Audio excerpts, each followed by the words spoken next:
Hello बच्चों, मैं स्मिता विजयवान स्वागत करती हूँ आपका आईसीटी वर्चुअल क्लासरूम में। आशा करती हूँ आप सभी स्वस्थ होंगे और अच्छे से अपनी पढ़ाई कर रहे होंगे। बच्चों, आज हम पढ़ने जा रहे हैं क्लास 12 केमिस्ट्री। और क्लास 12 केमिस्ट्री में हमारा चैप्टर चल रहा था केमिकल काइनेटिक्स। इसी को ही आगे हम आज कंटिन्यू करेंगे और एक बार रिवाइज कर लेंगे लास्ट लेक्चर में जो भी टॉपिक्स हमने पढ़े हैं चैप्टर के। क्लियर है? चलो, तो एक बार देख लेते हैं केमिकल काइनेटिक्स में हमने क्या क्या पढ़ लिया। देखो बच्चों, rate of reaction, average rate, instantaneous rate हमने पढ़ लिया है। इंट्रोडक्शन, नीड ऑफ काइनेटिक्स हमने पढ़ लिया है। Integrated rate equation, zero order reaction, first order, pseudo first order पढ़ लिया है। हाफ लाइफ पढ़ लिया है। ऑर्डर एंड मॉलिक्यूलरिटी पढ़ लिया है। अब हमें केवल पढ़ना है फैक्टर अफेक्टिंग रेट। ठीक है, तो जो भी हमने अभी तक पढ़ा है उन्हें एक बार रिवाइज करके आगे नए टॉपिक जो कि है factors affecting rate of reaction, उसको कंटिन्यू करेंगे। चलो, पहले आप ये टॉपिक जो हमने पढ़ लिए हैं उनके बारे में डिस्कस करते हैं थोड़ा। तो बाकी बहुत इजी, जैसे हमने बात की थी कि 3 टाइप की हमारे पास रिएक्शन होती है। केवल मॉडरेट रिएक्शन का ही रेट हम फाइंड करते हैं। ठीक है, चलिए। फिर हमने रिएक्शन के रेट की बात की थी। Change in concentration of reactant and product upon time taken. Reactant के लिए माइनस में आएगा, प्रोडक्ट के लिए पॉजिटिव में आएगा। क्यों होगा ऐसा? क्योंकि विद टाइम रिएक्टेंट की कंसंट्रेशन जो है वो क्या होती है, डिक्रीज होती है, और प्रोडक्ट की कंसंट्रेशन क्या होती है, इंक्रीज होती है। ठीक है, चलो। फिर रेट के बारे में बात की थी, ये हमने देख लिया था, एवरेज रेट और इंस्टेंटेनियस। तो ग्राफ से अच्छे से समझ लिया था। बाकी rate of appearance and rate of disappearance को डिस्कस किया था। रेट ऑफ अपीयरेंस डिफाइंड होता है प्रोडक्ट के लिए और रेट ऑफ डिसअपीयरेंस डिफाइंड है रिएक्टेंट के लिए। फॉर्मूला सिंपल सा है। रिएक्शन का रेट कैसे लिखेंगे इसके बारे में हमने बात कर ली थी, को डिस्कस भी कर लिया था। डिफरेंशियल रेट एक्सप्रेशन क्या होती है, कैसे लिखी जाएगी, बहुत इजी है इसको लिखना। ठीक है, जैसे मान लो ये हमारे पास कोई रिएक्शन है, इसका रिएक्शन का रेट कैसे लिखेंगे, यानी कि यहाँ पर डिफरेंशियल रेट एक्सप्रेशन कैसे, एक्सप्रेशन के फॉर्म में कैसे लिखेंगे। तो बहुत सिंपल था। ठीक है, चलो। अच्छा, रिएक्टेंट का नेगेटिव में लिखेंगे और प्रोडक्ट का पॉजिटिव। चलो, तो कुछ क्वेश्चंस भी हमने यहाँ पर सॉल्व कर लिए थे। गैसियस सब्सटेंसेस के लिए भी डिफाइन कर लिया था रेट। कंसंट्रेशन और प्रेशर के बीच में क्या रिलेशन है इसके बारे में बात हो गई थी। ठीक है, C is equals to P by RT। C क्या है, कंसंट्रेशन, P क्या है, हमारा pressure, R gas constant, T क्या है, temperature.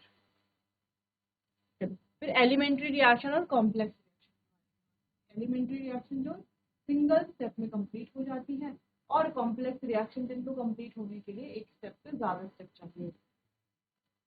Law of mass action देख लिया, जहां पर रेट डायरेक्टली प्रोपोर्शनल है कंसंट्रेशन ऑफ रिएक्टेंट के raise to the power equal to their stoichiometric coefficient. ठीक है, चलो। फिर एक्सपेरिमेंटली डिटरमाइन करते हैं हम रेट लॉ को, ये भी देख लिया था हमने। अच्छा, rate law, differential rate expression. ठीक है, मेन अभी तक जो हमने पढ़ा उसमें वही। फिर यहाँ पर मॉलिक्यूलरिटी के बारे में बात की थी हमने कि किसी मॉलिक्यूलरिटी का मतलब है कि जितनी कितने उसमें रिएक्टेंट स्पीसीज हैं। ठीक है, नंबर ऑफ रिएक्टिंग स्पीसीज। अब वो एटम्स की फॉर्म में, आयन या मॉलिक्यूल, जो कुछ भी हो सकते हैं। ठीक, किसी भी एलिमेंट्री रिएक्शन में अगर एक है तो यूनिमॉलिक्यूलर, दो है तो बायोमॉलिक्यूलर, तीन है तो ट्राईमॉलिक्यूलर। तीन से ज्यादा भी नहीं होता है। क्यों नहीं होता है? ड्यू टू इफेक्टिव कोलिजन, है ना। क्योंकि ऐसा जरूरी नहीं कि हर कोलिजन क्या हो, इफेक्टिव हो। कुछ ही कोलिजन क्या होंगे, इफेक्टिव होंगे। तो इफेक्टिव कोलिजन में ही क्या होता है, प्रोडक्ट बनता है। ठीक है, इसीलिए जो ऑर्डर है और मॉलिक्यूलरिटी है वो 3 से ज्यादा नहीं आता। 3 से ज्यादा हो ऐसा बहुत ही रेयर केसेस में होता है। ठीक है, चलो। मॉलिक्यूलरिटी कॉम्प्लेक्स रिएक्शन के केस में अगर हम बात करें तो हमने देख लिया था कैसे मॉलिक्यूलरिटी निकालते हैं। फिर हम रिएक्शन के ऑर्डर के बारे में बात करें। रिएक्शन का ओवरऑल ऑर्डर कैसे निकाला जाएगा, ये फॉर्मूला था कि जो इनकी जो पावर होती है, जो स्टोइकियोमेट्रिक कोफिशिएंट होता है, उनको ऐड कर लेंगे, फिर हमारा ऑर्डर निकल जाएगा। क्लियर है? चलो, फिर कुछ क्वेश्चंस हमने सॉल्व किए थे और रिलेशन देखा था डिफरेंशियल रेट एक्सप्रेशन या इक्वेशन और रेट लॉ के बीच में डिफरेंस क्या है। तो फॉर्मूला यहाँ से एक बना था, K of reactant is equals to stoichiometric coefficient into K of reaction. चलो, इससे इस क्वेश्चन पर सॉरी इस फॉर्मूला पर बेस्ड हमने कुछ क्वेश्चन भी किए थे। ठीक है, तो क्वेश्चन भी हमने सॉल्व कर लिए थे। फिर हमने बात की हमारे बहुत इंपॉर्टेंट टॉपिक की, जो कि है integrated rate law for reaction of various order. तो ज्यादातर क्वेश्चन यहाँ से भी पूछे जाते हैं चैप्टर, ठीक है। तो यहाँ पर सबसे पहले हमने यूनिट के बारे में बात की, के की यूनिट हम कैसे निकालेंगे। फिर यहाँ पर हमें जीरो ऑर्डर, फर्स्ट ऑर्डर, अलग अलग ऑर्डर रिएक्शन करनी। चलिए, तो जीरो ऑर्डर रिएक्शन सबसे पहले हमने बात की थी कि ये जो है कंसंट्रेशन के इंडिपेंडेंट होती है। तो यहाँ पर रेट किस पर डिपेंड कर रहा है, अगर हम किसी फोटोकेमिकल रिएक्शन के बारे में बात कर रहे हैं तो रेट डिपेंड कर रहा है इंटेंसिटी ऑफ लाइट पर। कोई डिकम्पोजिशन रिएक्शन के बारे में बात कर रहे हैं तो यहाँ पर गैसेस का डिकम्पोजिशन हो रहा है मेटल सरफेस पर। जितना मेटल सरफेस ज्यादा होगा उतना ज्यादा होगा गैसेस का रेट, ठीक है। तो यहाँ पर रेट डिपेंड कर रहा है किस पर, सरफेस एरिया ऑफ गोल्ड पर, ठीक है, कंसंट्रेशन पर डिपेंड नहीं कर रहा।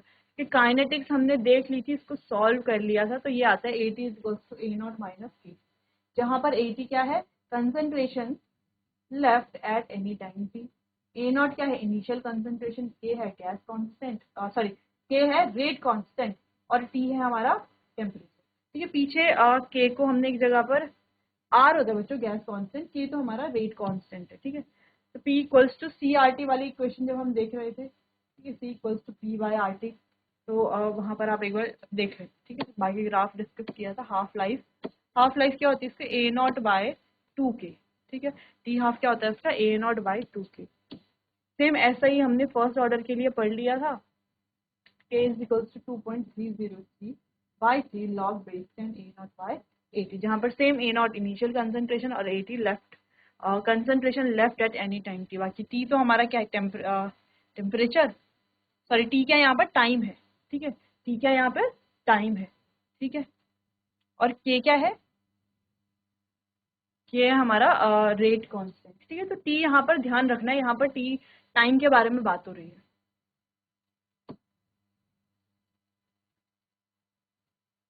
चलो, फिर इसका भी ग्राफ देख लिया था हमने, कुछ क्वेश्चंस भी यहाँ पर सॉल्व कर लिए थे इसके।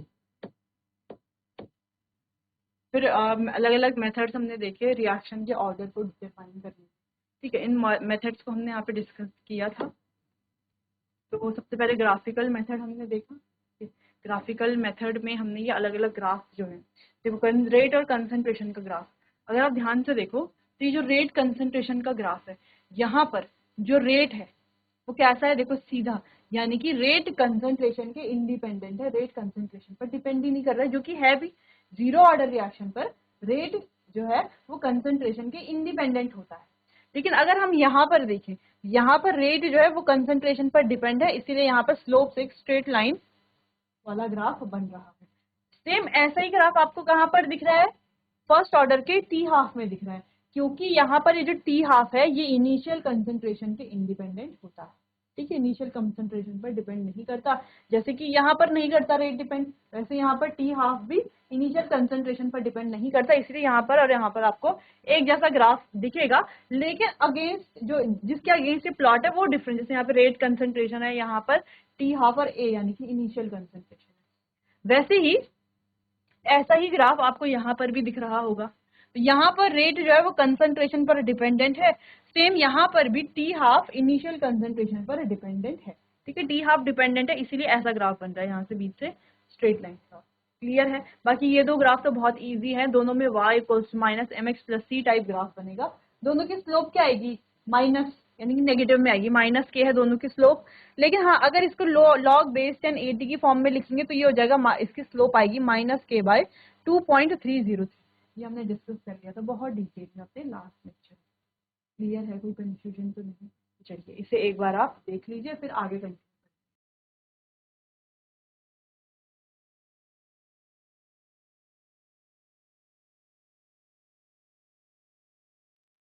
चलिए, नेक्स्ट के की यूनिट डिस्कस कर ली थी, हाफ लाइफ भी देख लिया थी। हाफ लाइफ का ग्राफ हमें बता, देखो यहाँ पर ऐसा ग्राफ बन रहा है, क्यों, क्योंकि यहाँ पर T हाफ इनिशियल कंसंट्रेशन पर डिपेंडेंट नहीं है, यहाँ पर T हाफ इनिशियल कंसंट्रेशन पर डिपेंडेंट है, ठीक है। तो कई बार हमने ये डिस्कस किया। फिर हमने बात की स्यूडो फर्स्ट ऑर्डर रिएक्शन, जो होती फर्स्ट ऑर्डर रिएक्शन है लेकिन लगती है कि सेकंड ऑर्डर रिएक्शन, ठीक है। यानी कुछ फैक्टर यहाँ पर ऐसे आ जाते हैं जिससे कि वो फर्स्ट ऑर्डर रिएक्शन बन जाती है, कुछ सर्टेन कंडीशंस ऐसी आती है। ठीक है। तो ट्रूली अगर आप देखो तो आपको क्या लग रहा है कि ये फर्स्ट ऑर्डर रिएक्शन नहीं लग रहा ना, नहीं है फर्स्ट ऑर्डर रिएक्शन। लेकिन अगर आप देखो कि एक्सेस क्वांटिटी में वाटर है, जिससे कि ये क्या हो जाएगा, कांस्टेंट, और कांस्टेंट मिला करके एक नया कांस्टेंट, रेट पूरा का पूरा डिपेंड कर रहा है किस पर, इस पर। यानी कि कैसे लग रही है अब ये रिएक्शन, कैसी है ये अब रिएक्शन, अब ये फर्स्ट ऑर्डर रिएक्शन। ठीक है, तो शक्ल देख करके तो लग नहीं रही फर्स्ट ऑर्डर, लेकिन एक्चुअल में कैसी है, फर्स्ट ऑर्डर रिएक्शन। ठीक है, तो ऐसी रिएक्शन को कहेंगे सूडो फर्स्ट ऑर्डर रिएक्शन। इसका एक एग्जांपल भी हमने यहाँ पे डिस्कस किया। फिर कोलिजन थ्योरी बेस्ड है काइनेटिक थ्योरी ऑफ गैसेस पर। यहाँ पर रिएक्टेंट से प्रोडक्ट बनता है, लेकिन कैसे, मॉलिक्यूल्स को कोलाइड करना बहुत ज्यादा जरूरी, बिना कोलिजन के यहाँ पर प्रोडक्ट नहीं बनता। सारी कोलिजन भी इफेक्टिव नहीं होती, सारी कोलिजन से प्रोडक्ट नहीं बनता, सिर्फ कुछ ही कोलिजन से प्रोडक्ट बनता है, और जिन कोलिजन से प्रोडक्ट बनता है उन्हें कहा जाता है इफेक्टिव कोलिजन।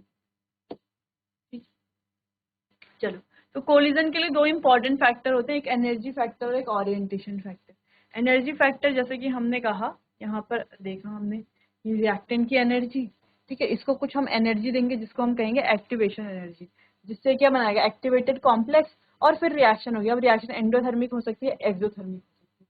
अगर एंडोथर्मिक होगी तो प्रोडक्ट की जो एनर्जी है वो रिएक्टेंट की एनर्जी से ज्यादा होगी, और अगर एक्सोथर्मिक होगी तो प्रोडक्ट की जो एनर्जी है वो रिएक्टेंट की एनर्जी से कम है। ठीक है, चलो, बाकी हमने दो इम्पॉर्टेंट एनर्जी डायग्राम देखे थे, बहुत डिटेल में हमने इनको डिस्कस किया था। बाकी एक्टिवेशन एनर्जी क्या है, the additional energy required by reactant molecule to form activated complex called activation energy. तो एंडोथर्मिक के लिए, बाकी एक ये रहा हमारा एक्सोथर्मिक। तो यहाँ पर भी हमने सेम बात की थी अपने लास्ट लेक्चर में, हम इसको डिस्कस कर रहे थे। ठीक है, तो ध्यान से देखो, ये है रिएक्टेंट, ये रिएक्टेंट की एनर्जी है,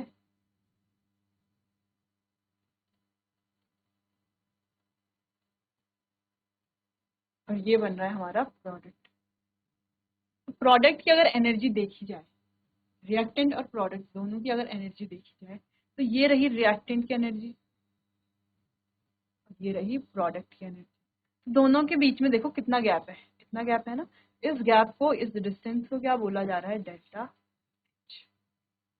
दूसरा, यहां से यहां तक जो एनर्जी चाहिए, इसे क्या बोलेंगे, इसे बोलेंगे E, that is activation energy, है ना। एक्टिवेशन एनर्जी है क्या, एक एडिशनल एनर्जी है required by reactant molecule to form activated complex, reactant molecule के द्वारा चाहिए एक्टिवेटेड कॉम्प्लेक्स बनाने के लिए।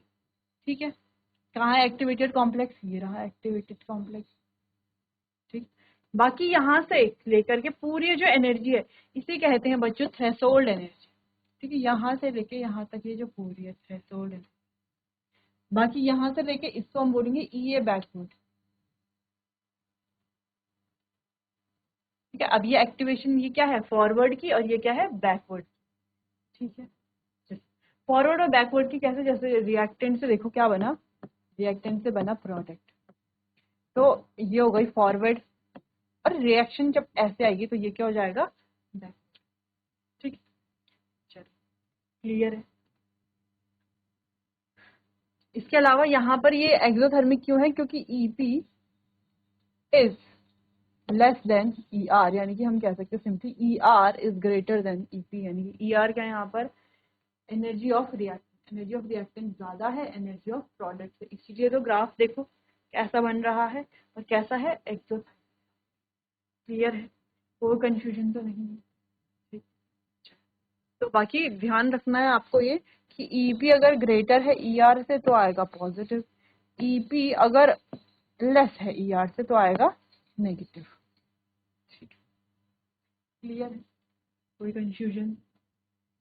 चलो, तो बाकी हमने ये ग्राफ से, इस एनर्जी डायग्राम से भी इसको समझ लिया था। अच्छा, ठीक है, यहाँ पर भी देखो, यहाँ पर हमने बहुत डिटेल ग्राफ बनाए है ना, ये एनर्जी डायग्राम, ये वाला एनर्जी डायग्राम हमने कैसे बनाया है, बहुत ज्यादा डिटेल में बनाया है। इतना ज्यादा डिटेल में आपको, हाँ, समझने के लिए तो देखना है कितना डिटेल, इतना डिटेल देखना तो है। इसके अलावा ये वाला जो ग्राफ है इसको भी आप देख करके इसको भी आप समझ सकते हो। देखो यहाँ पर भी जैसे हमने बात की थी कि ये ग्राफ भी क्या है वैसे ही है। अब देखो यहाँ पर रिएक्टेंट की एनर्जी यहाँ है और प्रोडक्ट की एनर्जी यहाँ है, यानी कि ये कैसा ग्राफ है, ये एक एक्सोथर्मिक ग्राफ है एक्सोथर्मिक, ठीक है, क्योंकि रिएक्टेंट की एनर्जी ज्यादा है और प्रोडक्ट की एनर्जी कम है, ठीक है। तो ये कैसा होगा, नेगेटिव हो गया, इसका डेल्टा एच कैसा होगा, नेगेटिव। वहीं अगर हम इसकी बात करें, रिएक्टेंट की एनर्जी है और प्रोडक्ट की एनर्जी है, रिएक्टेंट की एनर्जी प्रोडक्ट की एनर्जी से कम है, उनकी प्रोडक्ट की एनर्जी ज्यादा है, यहाँ पर जो डेल्टा एच आएगा वो आएगा पॉजिटिव, ठीक है। अब डेल्टा एच कैलकुलेट कैसे कर रहे हैं हम बोल रहे हैं ये जो डेल्टा एच है is equals to E P minus E R. यहाँ पर देखो ई आर ज्यादा है तो ऑफकोर्स देखो ई आर अगर ज्यादा होगा तो नेगेटिव में आएगा, ई पी अगर ज्यादा होगा तो पॉजिटिव में आएगा, ठीक है, क्लियर है। चलो, तो ये तो हमने एनर्जी फैक्टर के बारे में बात कर ली थी, एक बार आप देख भी लो इसे।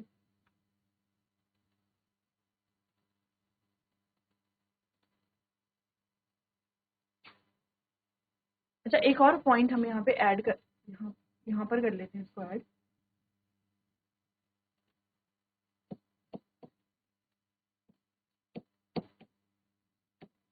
Fraction of molecule whose energy is greater than और इक्वल्स टू एक्टिवेशन एनर्जी, ठीक है। तो उसका फ्रैक्शन अगर हम बनाए तो क्या बनेगा, E माइनस ई ए बाय आर टी, ठीक है। जहां पर ई ए क्या है, ये है एक्टिवेशन एनर्जी, आर क्या है, गैस कांस्टेंट, ठीक है, टेम्परेचर इन केल्विन, ठीक है। तो ये यहाँ पर बनता है, ठीक है। बाकी इससे हम आगे यूज करने वाले हैं, ठीक। चलो, फिर हमने बात की ओरिएंटेशन फैक्टर की। तो देखो, एक हमने एनर्जी फैक्टर देखा, वहां पे दो ग्राफ हमने समझे। दूसरा है ओरिएंटेशन फैक्टर। ओरिएंटेशन पे अगर सही नहीं है तो कोलिजन प्रॉपर नहीं होगा, इफेक्टिव नहीं होगा। जैसे एनर्जी फैक्टर का होना जरूरी है, वैसे ओरिएंटेशन फैक्टर का होना भी जरूरी है। तो जैसे हमने यहाँ पर रिएक्शन देखी, अगर यहाँ पर इसके पाथ की बात करें, रास्ते की बात करें, तो देखो या तो रिएक्शन ऐसे होगी, ये यहाँ पर अटैक करेगा, या तो रिएक्शन ऐसे होगी, ये यहाँ से यहाँ अटैक करेगा, ठीक है। तो कैसे होगा, देखो अगर ये यहाँ से आ जाएगा तो ये भी नेगेटिव है, यहाँ पर एक आई नेगेटिव है, तो इनके बीच में तो रिपल्शन होगा। तो ये ओरिएंटेशन एक प्रॉपर ओरिएंटेशन नहीं है, जबकि यहाँ से अगर हम देखें तो ये बैक साइड से जाएगा, ये आई यहाँ से बाहर निकल जाएगा और ओ एच यहाँ पर आ जाएगा उसकी जगह, ठीक है। हमने पहले भी पढ़ा है क्लास 11 में, ठीक है, आपको याद आ रहा होगा थोड़ा थोड़ा। तो ये ओरिएंटेशन कैसी, ये एक प्रॉपर ओरिएंटेशन है। तो इफेक्टिव कोलिजन के लिए ओरिएंटेशन कैसी होनी चाहिए, प्रॉपर ओरिएंटेशन होनी चाहिए। अगर ओरिएंटेशन प्रॉपर नहीं है तो इफेक्टिव कोलिजन नहीं होगी। इफेक्टिव कोलिजन नहीं होगी जिसका मतलब प्रोडक्ट नहीं बनेगा, है ना। तो यहाँ पर इस तरीके से ये हमारा प्रोडक्ट फॉर्मेशन हो जाएगा। तो यहाँ पर वही कहा गया है कि for a collision to be effective along with energy, energy के साथ साथ जो ओरिएंटेशन है वो भी कैसी होनी चाहिए, प्रॉपर होनी चाहिए। इसलिए हमने कहा था कि मॉलिक्यूलरिटी और ऑर्डर किसी रिएक्शन के जनरली 3 से ज्यादा नहीं होते, या प्रोबेबिलिटी भी इसकी बहुत कम होती है, क्योंकि 3 से ज्यादा मॉलिक्यूल कोलाइड करें, ये भी बहुत ज्यादा क्या है, कोलिजन हो उनका, देखो कोलाइड तो करेंगे लेकिन वो प्रॉपर ओरिएंटेशन में कोलाइड करेंगे ये बहुत कम होगा। हो सकता है कुछ यहीं से चले जाएं तो एक से यहीं पे खत्म हो गया, कुछ जाएंगे यहाँ से। तो प्रॉपर ओरिएंटेशन होना बहुत ज्यादा जरूरी है। अगर प्रॉपर ओरिएंटेशन नहीं होता होगा तो इफेक्टिव कोलिजन भी नहीं होगा। क्लियर है, चलो कोई कंफ्यूजन तो नहीं, इसको अब आप नोट कर लो, फिर आरएनएस इक्वेशन के बारे में बात।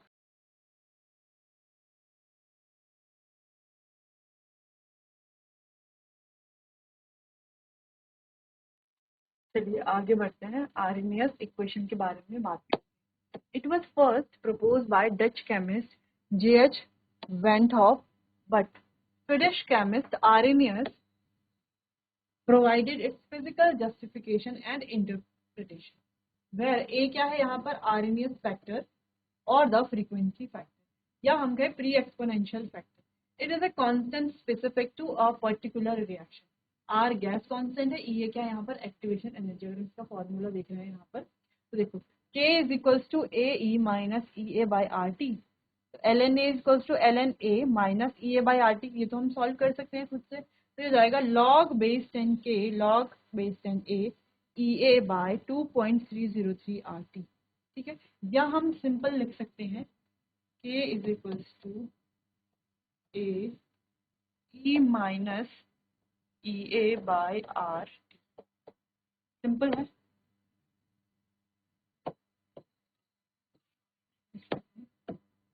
K is equals to A E minus EA by R T। ठीक है, इसके साथ मत लिखिए ना, ये ऊपर है। चलो, जहां पर K क्या है,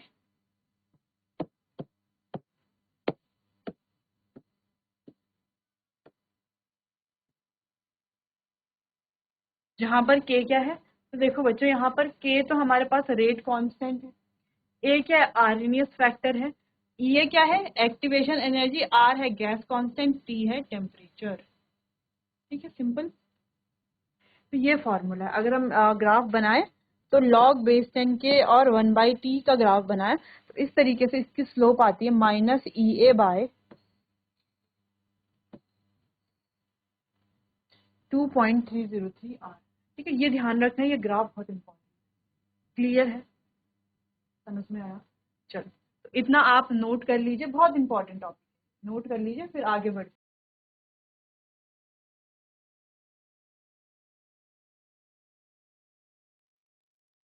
चलो आगे बढ़ते हैं।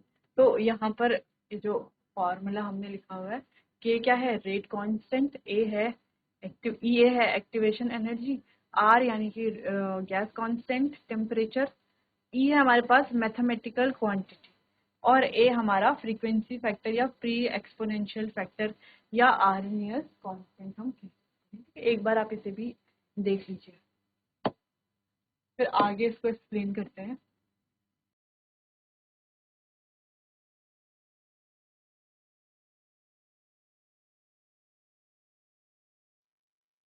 चलो आगे बढ़ते हैं, आगे एक्सप्लेन करते हैं Arrhenius equation. According to Arrhenius equation, a reaction can only take place when a molecule of one substance. तो Arrhenius equation के according reaction तभी हो सकती है जब molecule of one substance collide with the molecule of another substance to form a unstable intermediate. तो Arrhenius equation ये कहती है कि रिएक्शन तभी पॉसिबल होगी, रिएक्शन तभी होगी जब एक मॉलिक्यूल कोलाइड करेगा दूसरे मॉलिक्यूल के साथ और एक अनस्टेबल इंटरमीडिएट बनाएगा। ठीक है, this intermediate exist for a very short time and then break up to form two molecule of the product. तो ये जो इंटरमीडिएट बनेगा ये बहुत ही शॉर्ट टाइम के लिए बनता है, फिर ये ब्रेक होकर के दो मॉलिक्यूल बनाता है प्रोडक्ट के।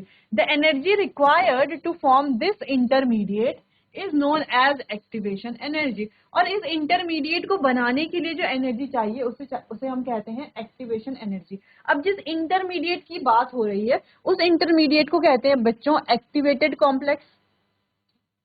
अब जो एनर्जी चाहिए वो रिएक्टेंट को चाहिए होगी, है ना, तो रिएक्टेंट को वो एनर्जी दी जाती है, तो उस एनर्जी को कहा जाता है EA यानी कि एक्टिवेशन एनर्जी। तो एक्टिवेशन एनर्जी का मतलब ही क्या है, the energy given to reactant molecule to form a activated complex. ये जो इंटरमीडिएट हम जिसे कह रहे हैं जो होता है हाईली अनस्टेबल। अब ये हाईली अनस्टेबल क्यों होता है, क्योंकि इसकी एनर्जी होती है बहुत ज्यादा हाई।